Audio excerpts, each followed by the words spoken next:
ഞാനിന്ന് കുറച്ച് കൂൺ റോസ്റ്റ് ചെയ്യുന്നതാണ് കാണിക്കുന്നത്. ഇത് വീട്ടിൽ തന്നെ കൃഷി ചെയ്തെടുത്ത കൂണാണ് കേട്ടോ. അതിൻ്റെ സന്തോഷവും ഉണ്ട് എനിക്ക്. എന്തായാലും അത് കഴുകി വൃത്തിയാക്കി ഒന്ന് ചെറുതായിട്ട് അരിഞ്ഞെടുക്കുന്നുണ്ട്. അതിനുശേഷം ഞാൻ ഒരു സവാള, കുറച്ച് ചെറിയ ഉള്ളി, കുറച്ച് ഇഞ്ചി, വെളുത്തുള്ളി, ഒരു തക്കാളി, ഒരു പച്ചമുളക് ഇവയെല്ലാം കൂടി അരിഞ്ഞ് മാറ്റി വെച്ചിട്ടുണ്ട്.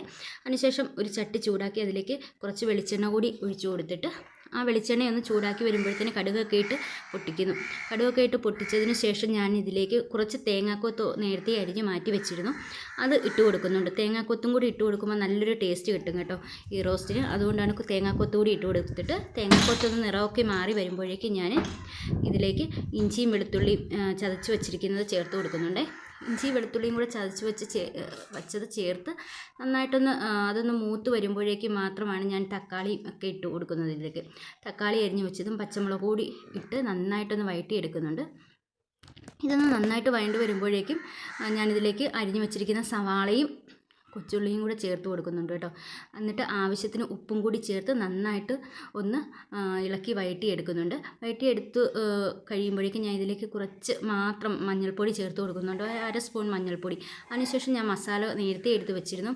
ഒരു 2 സ്പൂൺ മുളക് പൊടി, ഒരു സ്പൂൺ ഒരു സ്പൂൺ മല്ലിപ്പൊടി, കുറച്ച് ഗരം മസാല, കുറച്ച് കുരുമുളക് പൊടി, 1/2 സ്പൂൺ വീതമാണ് ഗരം മസാലയും കുരുമുളക് പൊടിയും എടുത്തത്. അതിനുശേഷം ഇതുകൂടി ഇട്ട് നന്നായിട്ടൊന്ന് വഴറ്റിയെടുക്കുന്നുണ്ട്.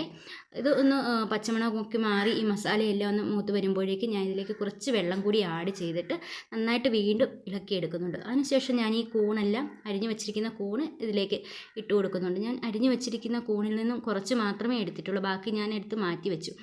എന്നിട്ട് അതുകൂടി ഇട്ട് നന്നായിട്ട് ഈ മസാല എല്ലായിടവും പറ്റി പിടിക്കുന്ന രീതിയിൽ നന്നായിട്ട് ഇളക്കി കൊടുത്ത് അതിലേക്ക് ആവശ്യത്തിന് ഉപ്പും കൂടി ചേർത്തിട്ട് അടച്ച് വെക്കുന്നുണ്ട് കേട്ടോ. കുറച്ച് വെള്ളം കൂടി അന്നേരം ഞാൻ ആഡ് ചെയ്ത് കൊടുക്കുന്നുണ്ട്.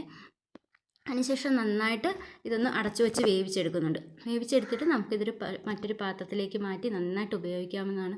ഇത് നല്ല മസാലയുടെ മണമൊക്കെ കൊണ്ട് നല്ലൊരു ടേസ്റ്റ് കിട്ടും കേട്ടോ. മസാലയും കുറച്ച് കൂടുതൽ വെളുത്തുള്ളി ഉള്ളിയൊക്കെ ചേർത്തത് കാരണം നല്ല ടേസ്റ്റ് ആയിരിക്കും.